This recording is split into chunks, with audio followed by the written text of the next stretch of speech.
Hi, welcome to the Lub Dub Podcast. I'm Erica. This is my husband, McFly. Yo. And we bring you content from relationships to parenting and everything in between. So please, if you love our content, like, comment, and most of all, subscribe.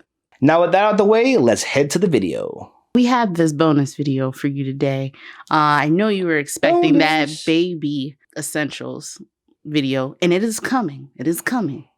This week still. I hope you're looking forward to it because there's some really good stuff on there. That video for the baby Holy Grail Essentials will be dropping on Friday, so be sure to stay tuned for that. Now, I know we said we were going to do one video a week, but you know what? Sometimes you got to just go for gold, man. And we have a very interesting topic to talk about today. Now, not sure if any of you have heard of the name or the person, Pastor John Gray. Yes. Such John a basic Gray. name. Either way, he is a mega church TD Jakes wannabe pastor. And Wow. I mean, I only know TD Jakes. The rest of them is like whatever. Bunch of charlatans and snake oil salesmen. Anyway, it appears that my man John Gray has gotten caught up with some extracurricular activities once again. So we obviously do not know them. I don't know John Gray. And I'm not going to yuck their yum, as they say. It's obviously pretty yucky already, but... Jeez, McFly. I'm just saying, if you doing what he doing multiple times, somebody's unhappy. Anyways, go ahead. I'm sorry. Take over. So last year, he caught flack because we saw this pastor buy a over 200K car for his wife. And he went to defend himself and basically came with his testimony about how he had a emotional affair, not physical, with another woman. And pretty much this was the makeup gift. And now this epic makeup gift. So yeah. Well, I didn't know pastors made that much, but you know. Well, mega church pastors. Right, you're right. That's a different kind of pastor, apparently. So. And so this year, well, he did a whole tour, to be honest, about getting his marriage right and working on his marriage. He went on The Real, talked about his stuff. He went on Red Table Talk. That's important. And so, after all of that, he's in the news again because he's supposedly been caught on tape talking like FaceTime. I guess she recorded him or screen recorded him somehow and then shared it with the blogs. And you can hear him say oh, get your 2-piece and let's be ready in an hour because we're going to fly to Cabo or whatever. Bring your mask so you know it's quarantine time. So it must be recent. So we wanted to talk about, cheating. Cheaters. And well, there's a lot of ways you can take this. Number one, we wanted to talk to you guys about, is cheating ever okay? Is it acceptable? Should you get over it? If you've ever had the unfortunate experience of being cheated on or, the cheater, people always have opinions. They tell you should leave, you shouldn't leave, he doesn't love you, or maybe he does, but he just wants to mess around, or she, women cheat too. It's 2020, right? Entanglement's about. I mean, look at your girl Jada. I mean, clearly Will has forgiven her. I don't think she cheated though because he knew. Yeah, but I think there's an unwritten rule. Just okay, we'll touch it. Well, that's the one we can get into later. That's an older story, but you don't go hit August Alsina. I'm just saying. You don't go prey on a young man who's... I mean, I do think it was a little bit predatory. So, but we digress. The point we wanted to bring up is, obviously, we're in a marriage. We're in a happy marriage. No one's cheating. There's no skeletons in the closet. But we wanted to go over, is it ever okay to cheat? Is it ever okay to allow cheating? And more importantly, what should you do if it happens, right? So we both have some interesting histories. We won't go too deep into them. But there was a time in which I guess cheating technically could have occurred. And that's when I was going to Vegas for my brother's bachelor party. So, background. It was early on. We were not married yet. We were not engaged yet. We were still just relatively serious couple, Yes. but serious in our 20s. Like I was in my 20s. I think Eric. I'm still in my 20s. What are you talking about? Well, some of us are not. I'm young and spry. Not really. It hurts to get up off the floor. Anyway. Either way, we were much younger. There was no engagements yet, but we were a pretty serious couple, I would say. So I was like, I know you probably want to have fun. And I guess in my mind, I was just thinking, I'd rather know what I'm in for than to be surprised. So I was like, have a hall pass. You've never been to Vegas before. First time. Was my first time. Go balls to the wall. Have fun. Obviously, protect yourself and stay safe. The greatest defense that's ever been played in relationships is to give a man a hall pass. I couldn't give it away. I couldn't. Guys, I'm telling you right now, I used to have some game back in the day. I'm telling you, boy used to be on it, all right? Light skin, got the curly hair, you know what I'm saying? I got the game. I got it. Colorism. Not colorism, I'm happy about who I am. If you dark skin, bro, do your thing, right? Whatever. But I got some juice. And I couldn't. Now, I don't know if it's that I tried my hardest or if I even tried. 'Cause I remember thinking, like, honestly, at that point where we were, it had moved beyond just a fling. It had moved beyond just hey, we're hanging out and whatever happens. We had moved beyond that. We were serious couple. We had met the families. We had, met the friends and the cousins and the grandparents. And most importantly, we had actually been really very much accepted by the family. It wasn't like there was strife. Together. It wasn't a difficult adjustment. I mean, yes, we had a dog together, which is a good practice for a kid. Promise you guys. Promise you it is. But we were so close at that point. I was just like, Vegas is cool. And any of the guys that have been, it's a lot of bright lights and fake boobs. And it's cool. But after a while, it's like, whatever. I mean, but you're a weird guy. So you don't even like going to strip clubs. So there's that. I mean, you pay to get teased. Honestly, it's weird. But whatever. We're going off a tangent. We do tangents way too much. Anyways, the point is I had one. And I guess technically it's not cheating because it's sanctioned cheating, I guess, isn't cheating. Right. So I guess what we have to look at is in this scenario, if she's happy with, Mr. Reverend Gray out there, moving the way I don't think she's happy. I think she's trying to hold on to her family. And I think that's what happens a lot, especially in the church community. Because you're taught to just get over it. You're taught to forgive and move on and stay for the kids because... And think about you trying to hold on to the empire you've built. Because without her, he can't do what he needs to do because they have family. So that's not going to work. She's getting rid of... I guess she's kind of put herself on the back burner, so to speak. Because when one person's typically shining, the other person, even if you want to deny it, kind of has to take a back seat to support in the family. So she's trying to hold on to her marriage. It's hard to go through all of those emotions and then just think, I'm going to throw it all away. And I think that Cardi B, everybody knows about her staying with her husband. No, very she was like, I just don't want to start over. And mind you, Cardi B's a year younger than me. Now that's scary to be at that point in your life and think, I don't want to start over. From my perspective as a guy, I definitely understand wanting to forgive, but there's something to be said about somebody repeatedly doing something that hurts you. It's one thing to make a mistake and have something unfortunate happen. You're taking my mercy for granted. Right. Take kindness for weakness, right?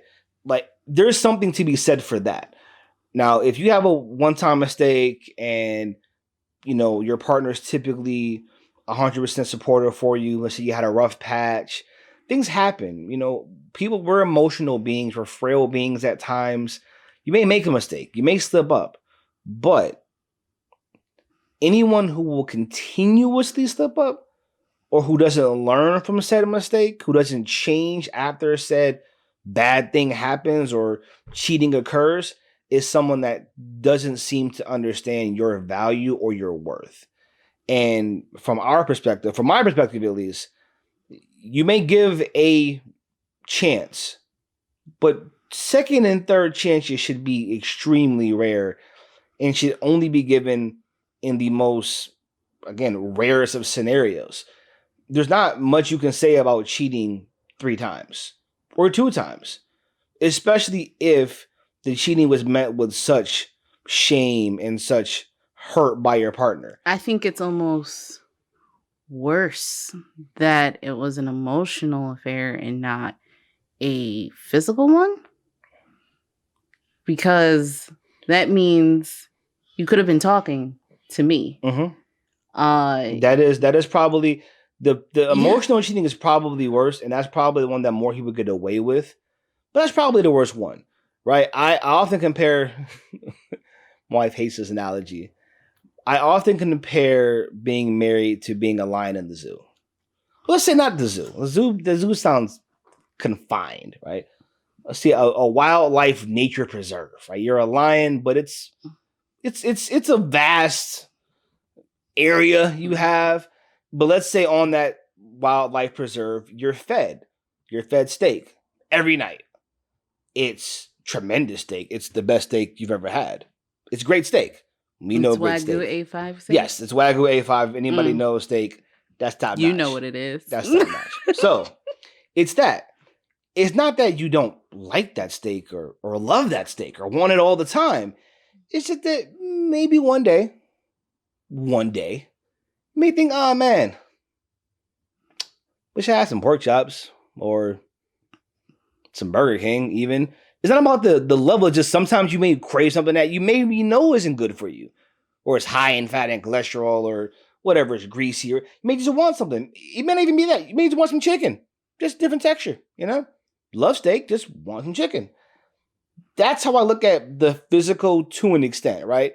Sometimes you just want something a little different. Even what you have is amazing because it's what it is, right? Now, with that being said, I only eat steak. I don't go get other things. But I'm saying I can understand the person, a guy being like, oh man.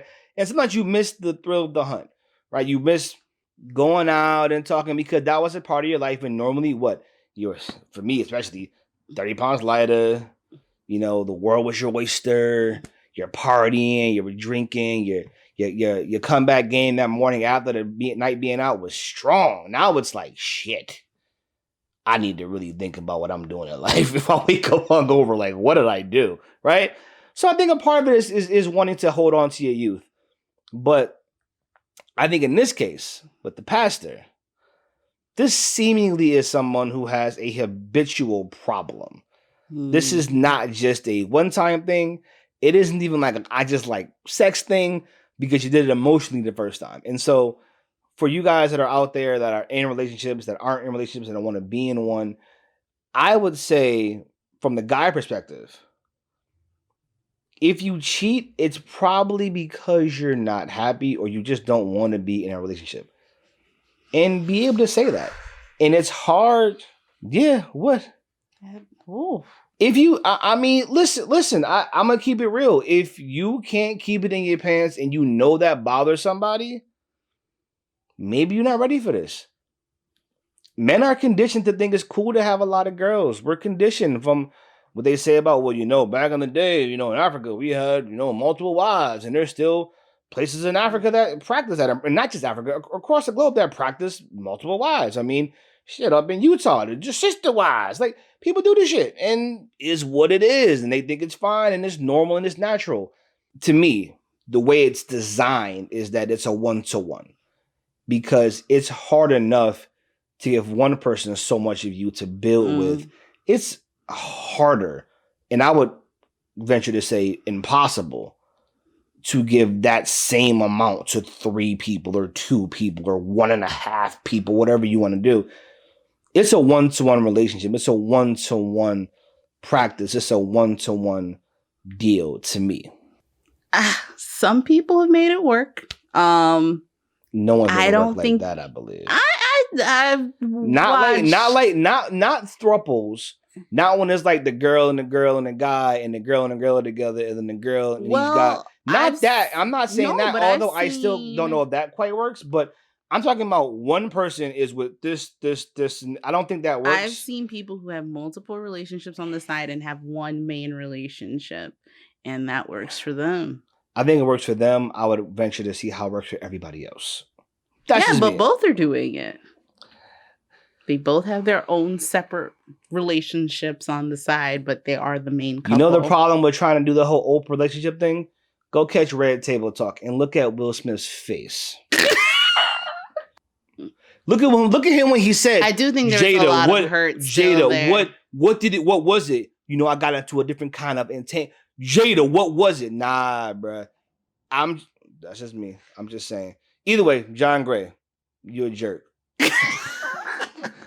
I probably shouldn't just call you a jerk. I think your wife probably does better. You're probably high, I guess. I mean, except for being but in a marriage. I do think that it takes a lot to continually hurt somebody. But I think that's what love is. Right, which you're is hard. willing to give someone a knife and be able to stab you at any point.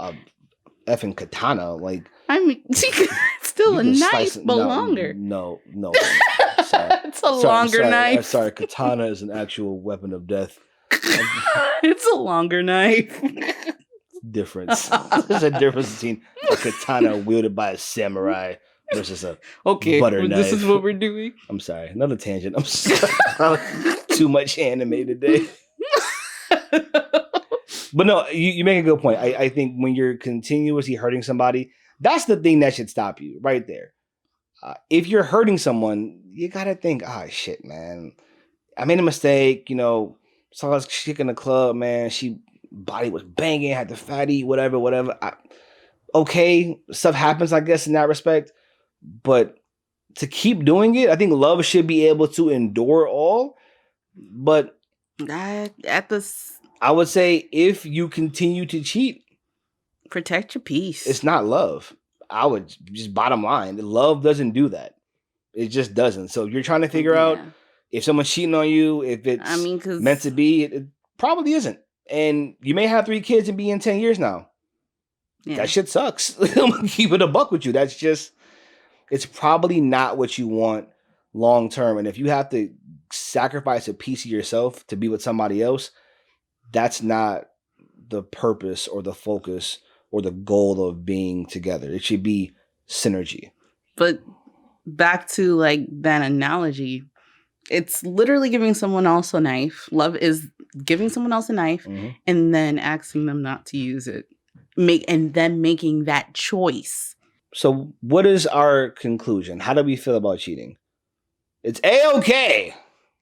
As long as your partner's okay with it. It's bad.